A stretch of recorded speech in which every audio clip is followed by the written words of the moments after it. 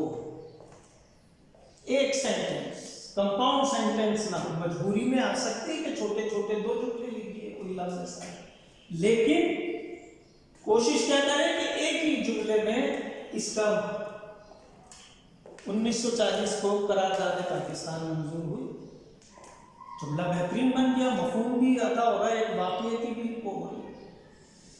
اچھا، جملہ بھی آپ کے پاس ذخیرہ الفاظ ہوگا تو آپ جو کتاب میں لفظ ہیں، کتاب کا جو مفہوم ہے، مضمون کا یا افسانے کا، اس سے ہٹ کر جملے بنائیں گے. تو ان خلاصہ لکھنا ہو، جملے بنانے ہوں، ان میں ذخیرہ الفاظ. اس میں ایک چیز اور ہے، ذیل کے الفاظ کے واحد یا جمع بنائیے. اب اس میں آسان سے لفظ دے دیے گئے ہیں.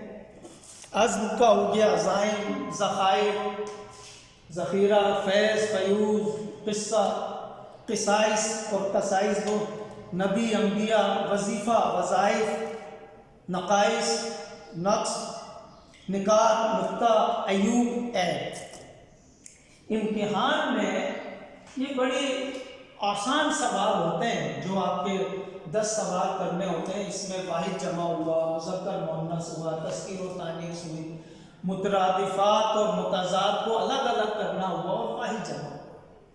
یہ آپ کو لفظ کو دیے ہوئے، آپ کو کرنا کیا ہوتا ہے؟ یہاں آپ نے 2 کالم بنائے، یہاں واحد لکھا اور یہاں جمع لکھا. جو لفظ ہے، جیسے وظیفہ لفظ آپ نے دیا ہے پیپر میں، وظیفہ، آپ نے یہاں وظائف لکھ دی. اس میں آپ کے ایک تو ممتحن جو ہے، اگر 5 لفظ آئے ہیں وہ 5 کے 5 آپ کو ملیں گے، کاٹ ہی نہیں سکتا. تو ایسے سوالوں کو پہلے کرنا چاہیے، اس کے بعد اس میں کچھ گرامر دی گئی ہے. اچھا، اب ایک سوال آپ کو جو سوال نمبر 1 کہلاتا ہے، لیکن وہ آتا پیپر آپ کو سب سے آخر میں ملتا ہے جب امتحان ختم ہونے میں 20 منٹ رہ جاتے ہیں، وہ ہے MCQs کا. اچھا، آپ کے یہاں سالانہ امتحانی طریقہ کار ہے، یعنی اینول سسٹم ہے ایگزامینیشن. تو لازمی بات ہے پوری کتاب سے MCQs آتے ہیں. اب آپ نے اگر اس سبق کو بغور پڑھا، سر سید کو پڑھا کہ سر سید 17 اکتوبر 1817 میں پیدا ہوئے، 27 مارچ 1898 میں انتقال ہوا، اور اس سبق کو لکھنے والے کون ہیں، کہاں پیدا ہوئے، اس قسم کی چیزیں اس سبق کو 1 2 3 دفعہ پڑھ کر آپ نوٹ کر لیں تو MCQs بھی اسی میں سے آئیں گے. کوشش یہ کریں، آپ گھر پر ہیں اس وقت، کہ روزانہ ایک پرانا پیپر لیں، ٹیبل کرسی پر بیٹھیں، گھڑی کو سامنے رکھیں اور ایمانداری سے وہ پیپر سالو کرنے کی کوشش کریں. اس کے نمبر بھی دیکھیں غور سے پڑھیں ہر سبجیکٹ کا سوال کہ ممتحن نے آپ سے کیا پوچھا ہے اور اس کا کیا جواب ہونا چاہیے.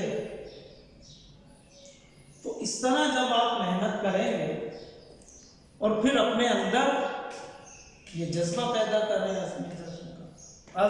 جذب بھی اسے کہتے ہیں، یہ جذبہ پیدا کریں تو آپ کو اپنی منزل حاصل کرنے کے لیے، اپنا نصب العین حاصل کرنے کے لیے، مقصد حاصل کرنے کے لیے دنیا کی کوئی طاقت نہیں ہو سکتی. بہت شکریہ.